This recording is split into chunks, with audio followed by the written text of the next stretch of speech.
Il existe en France des communes où la mairie te cède un terrain constructible pour 1 euro symbolique le mètre carré, voire gratuitement. Ça ressemble à une erreur de prix. Ça ressemble à quelque chose qu'un portail immobilier aurait dû afficher en première page depuis des années.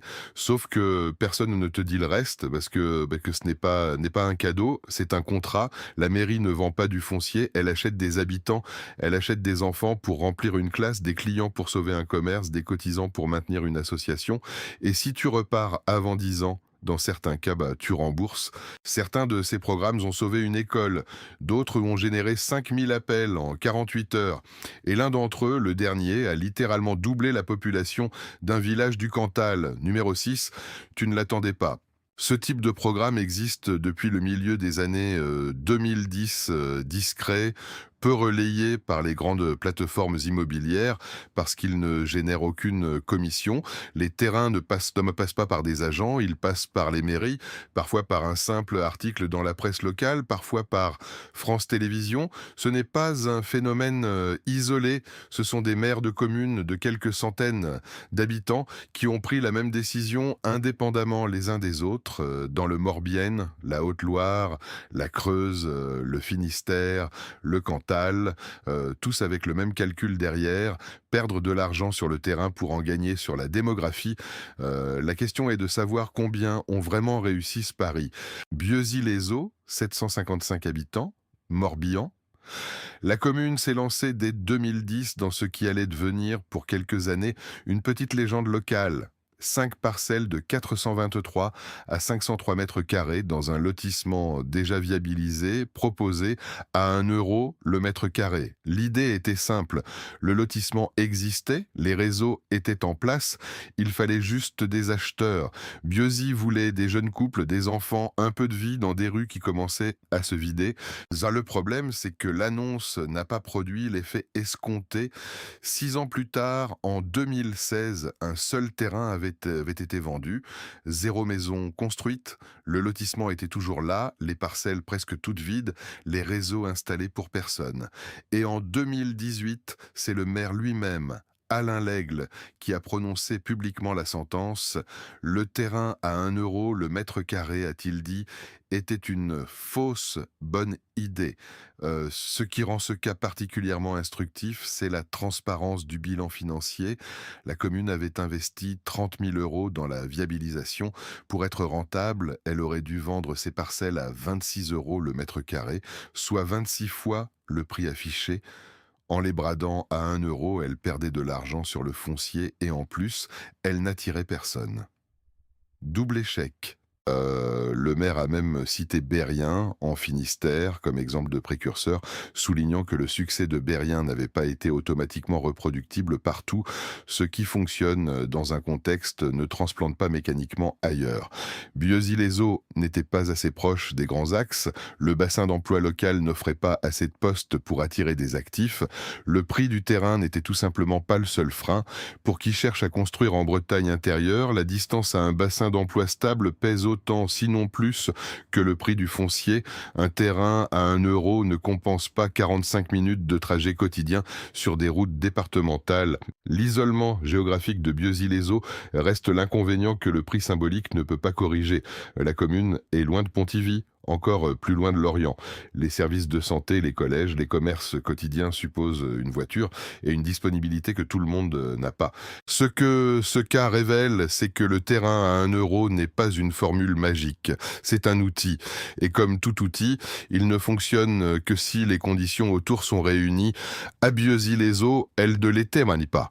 Le lotissement est resté presque vide pendant des années, monument discret à une bonne intention qui a rencontré une réalité plus rugueuse que prévu. Ce programme est désormais clos et la commune n'en a pas relancé de nouveau selon les informations disponibles en 2026. Ce qui change avec le cas suivant, c'est la clause, pas seulement le prix, la règle de revente, 12 parcelles disponibles et une condition juridique que peu d'acheteurs avaient anticipé. Le Brignon, 615 habitants, Haute-Loire, plateau volcanique entre Clermont-Ferrand et le Puy-en-Velay. Ici, l'histoire commence par une classe. En 2015, l'école du bourg perd un niveau. La municipalité menée par le maire Jérôme B fait le calcul. Pour stabiliser les effectifs, il faut une cinquantaine d'habitants supplémentaires. Pas 200, pas 1000, 50. C'est précis. C'est presque chirurgical. La réponse de la commune, déployée à partir de 2017, a été de mettre en vente 12 parcelles de 640 à 832 mètres carrés au prix d'1 € le mètre carré. À titre de comparaison, le prix du marché local se situait alors entre 10 et 15 € le mètre carré, selon le progrès qui a couvert l'opération. La décote était donc de l'ordre de 90 à 95%. La commune a investi environ 30 000 € dans les travaux de viabilisation avec une aide régionale de 8 600 €. Le solde a été assumé par les finances locales. Ce n'est pas anodin pour une commune de cette taille où chaque ligne budgétaire est comptée, mais ce n'est pas le détail le plus notable du programme. Ce qui distingue le Brignon, c'est la clause anti-spéculation. Les acquéreurs ne peuvent pas revendre leur terrain plus cher que le prix d'achat, soit 1 € le mètre carré. Cette restriction est inscrite dans l'acte de vente. Concrètement, si un acheteur change d'avis ou souhaitait faire une plus-value quelques années plus tard, la clause l'en empêche juridiquement. La mairie ne cède pas du foncier à des investisseurs. Elle cède du foncier à des habitants en devenir. C'est une forme de contrat de résidence écrit dans le droit de propriété lui-même. Pas de rendement possible, pas de revente spéculative, pas de résidence secondaire déguisée. L'acquéreur s'engage, par la structure même de l'acte, à construire et à s'installer. Pour qui envisage sérieusement de quitter une ville et de construire en milieu rural, cette clause est en réalité une protection mutuelle. La mairie est protégée contre la spéculation, l'acheteur est protégé contre sa propre hésitation. L'inconvénient concret du Brignon, c'est l'altitude et l'enclavement hivernal. Le plateau de Haute-Loire peut être rude entre novembre et mars. Les routes sont exposées, le réseau de services Mankoun reste limité. L'hôpital le plus proche impose un trajet qui, par mauvais temps, peut se compliquer. Pour une famille avec de jeunes enfants, ces paramètres comptent autant que le prix du foncier. Le programme tel qu'il a été annoncé en 2017 mérite vérification en 2026 avant tout engagement. En 2016, une commune de la Creuse de 353 habitants fait quelque chose que presque personne n'a encore fait. Elle vend des terrains constructibles à 1 € le mètre carré et elle assume publiquement que c'est une stratégie démographique délibérée. Son nom, Saint-Sulpice-les-Champs. Son maire à l'époque, Alex Saintrapt. Son objectif, sauver l'école. Le bilan, 5 ans plus tard, est documenté par France Info. En 2021, 6 constructions sur 8 parcelles vendues étaient réalisées. 9 enfants avaient rejoint la classe. Le bar-restaurant communal avait rouvert. La boulangerie s'apprêtait à faire de même. Le maire lui-même a estimé la valeur totale des terrains cédés à environ 15 000 € et qualifié le bilan démographique de pleinement réussi. Ce que le chiffre de 9 enfants ne dit pas, c'est ce qu'il représente à cette échelle. Dans une commune de 353 habitants, 9 enfants supplémentaires dans une école, ce n'est pas une statistique anecdotique. C'est une classe maintenue, c'est un poste d'enseignant préservé. C'est la différence entre un bourg qui continue de fonctionner et un bourg qui entre dans la spirale de désertification. Moins d'enfants, moins d'enseignants, moins de familles attirées, encore moins d'enfants. En 2022, la commune a lancé une 3e campagne avec un terrain de 2400 mètres carrés proposé à 1 €, frais de notaire à la charge de l'acquéreur. C'est un détail important que beaucoup d'annonces omettent. Les frais de notaire restent dus par l'acheteur, même quand le terrain est presque gratuit. Sur un terrain de cette superficie, ces frais représentent une somme réelle. Le coût total d'installation ne se résume pas au prix du foncier. Saint-Sulpice-les-Champs reste en zone blanche partielle pour certains services numériques et l'accès aux soins spécialisés impose des déplacements. La Creuse est l'un des départements les moins denses de France métropolitaine. Pour qui dépend d'un médecin spécialiste ou d'un établissement scolaire secondaire, la distance devient un paramètre de vie quotidienne, pas seulement une donnée géographique abstraite.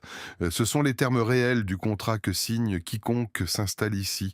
Un terrain presque gratuit contre une vie qui se construit loin des commodités urbaines. Ce qui reste frappant dans le cas de Saint-Sulpice, c'est que le modèle a fonctionné assez bien pour que la commune revienne en lancer une troisième version. Ce n'est pas l'enthousiasme d'une mairie qui ne sait pas quoi faire de ses terrains, c'est une politique itérative, ajustée à chaque campagne. Le programme est à vérifier directement auprès de la mairie pour la situation exacte en 2026, mais c'est à ce jour le cas creusois qui affiche le bilan le plus documenté. Ce qui arrive ensuite change la dimension de l'histoire, une commune plus grande, des parcelles plus vastes et un standard téléphonique qui a tenu moins d'une semaine avant de saturer. Le prix municipal précédent était de 14,50 € le mètre carré. Fursac, 1524 habitants, toujours dans la Creuse. C'est la commune la plus peuplée de cette liste et c'est peut-être pour ça que son cas a eu autant de résonance. Quand une ville de taille intermédiaire adopte une stratégie que l'on associait jusque-là au hameau de quelques centaines d'âmes, quelque chose change dans la perception du phénomène. En 2023, le conseil municipal de Fursac vote à l'unanimité la mise en vente de 8 parcelles de 773 à 1384 mètres carrés au prix d'1 € le mètre carré. La décision est rapportée par Ouest France. Ce qui y voit notable dans cette unanimité, c'est l'absence de débat apparent. Tout le monde à la table du conseil s'est accordé sur le même diagnostic. Le diagnostic, c'est celui que le maire Olivier Mouvroux a formulé publiquement. La commune perd environ 1% de ses administrés chaque année et elle compte plus de personnes de plus de 70 ans que de moins de 20 ans.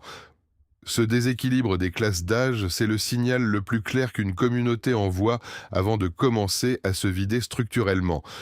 Les associations peinent à recruter des bénévoles jeunes. Les commerces voient leur Salentic-less, leur clientèle vieillir sans se renouveler.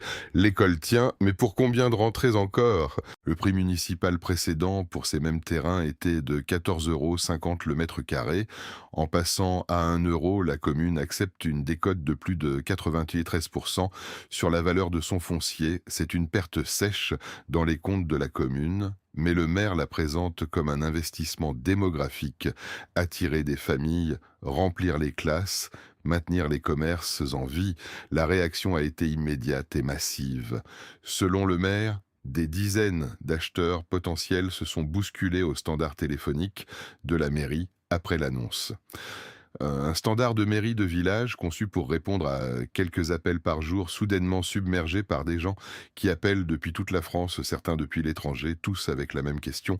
Est-ce que c'est réel? Est-ce qu'il reste des parcelles? La condition qui accompagne ces terrains mérite d'être lue attentivement. Il s'agit de construire et d'y résider, pas d'acheter pour laisser en friche, pas de résidence secondaire. La mairie ne vend pas de l'investissement, elle vend de la présence. Pour qui projette sincèrement de s'installer en milieu rural, les conditions du programme peuvent être cohérentes avec un projet de vie réel.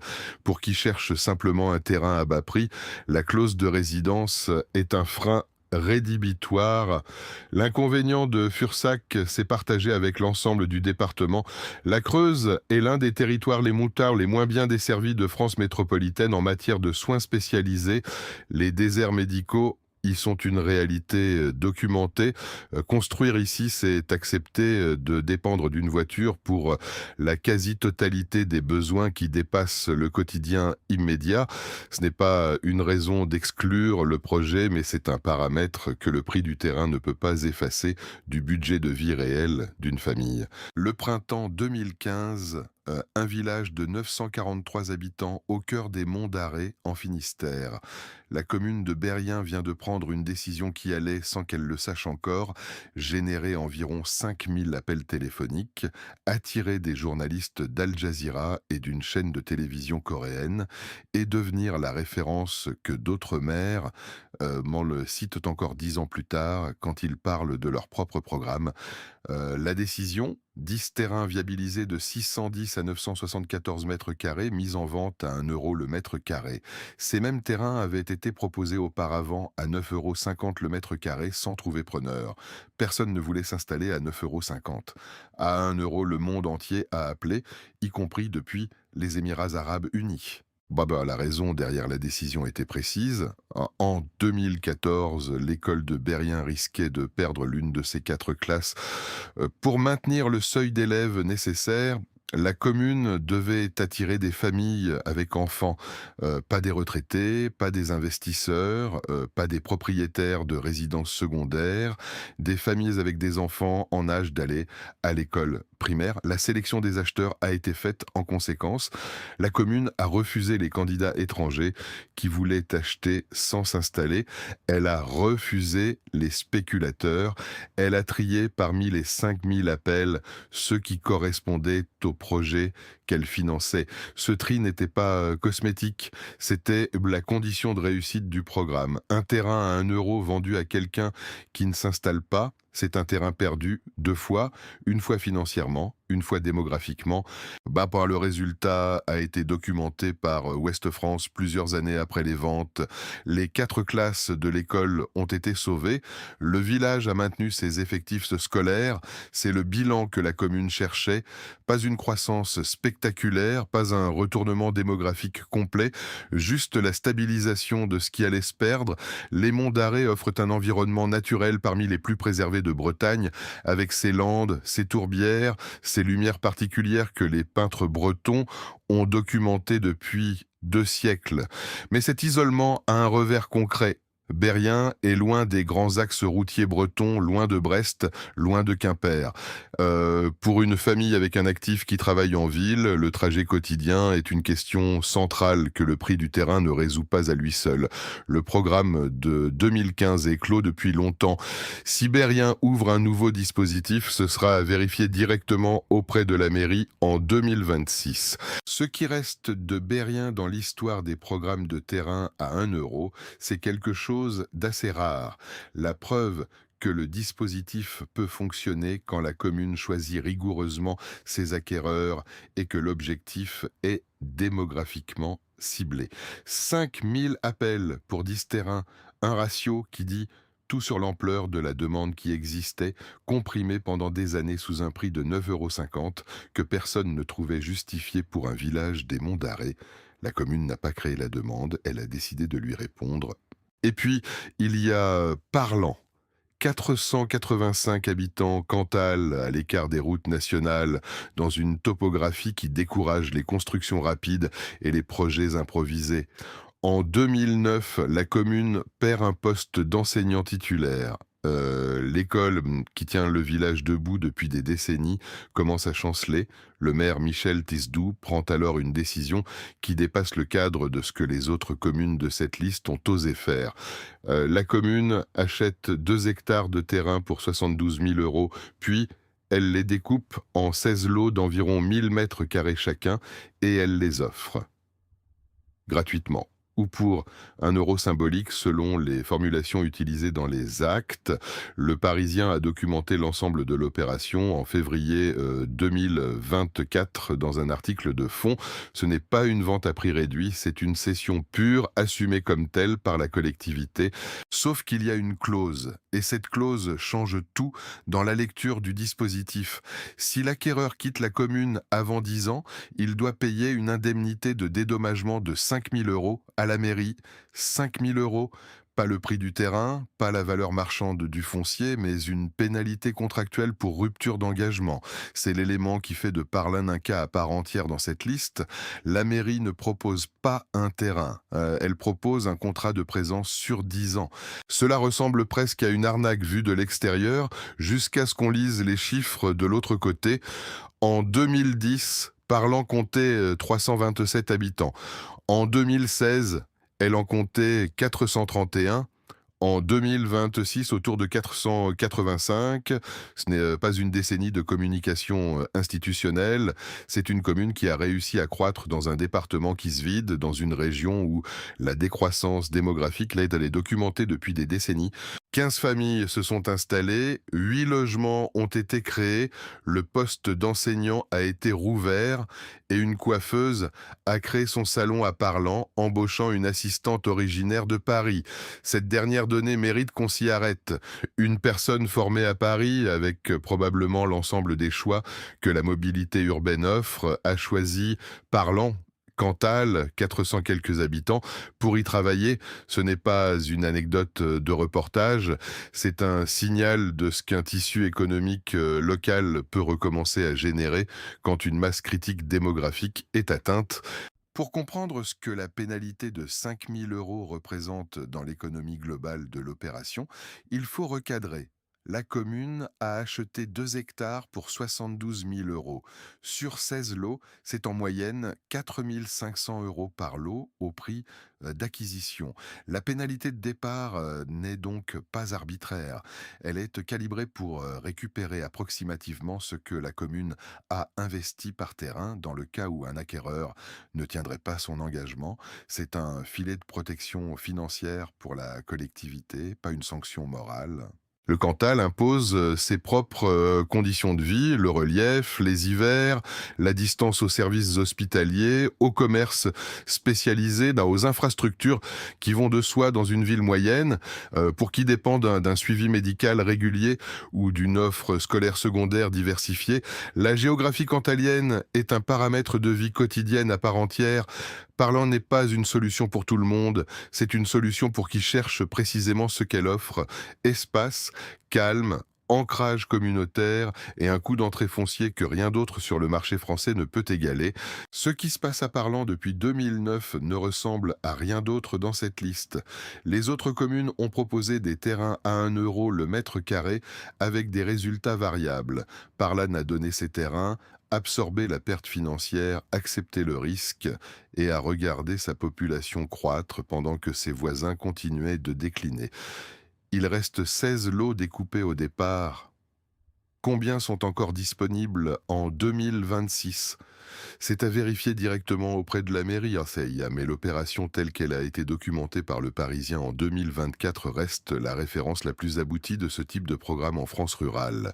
Il y a un village où un seul terrain a été vendu en 6 ans et un autre où la population a progressé pendant 15 ans consécutifs après avoir cédé ses lots gratuitement. Même territoire national, même cadre juridique, même type de programme, des résultats aux antipodes. Ce que ces 6 cas posent comme question ne se referme pas facilement.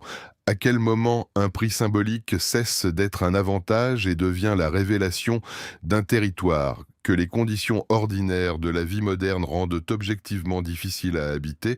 Dans lequel de ces 6 villages construirais-tu réellement, pas pour un week-end, mais pour les 10 années à venir? Écris-le en commentaire avec la raison principale. Et si ce format t'aide à lire le marché rural autrement que ce que les grandes plateformes te montrent, abonne-toi, il y en a d'autres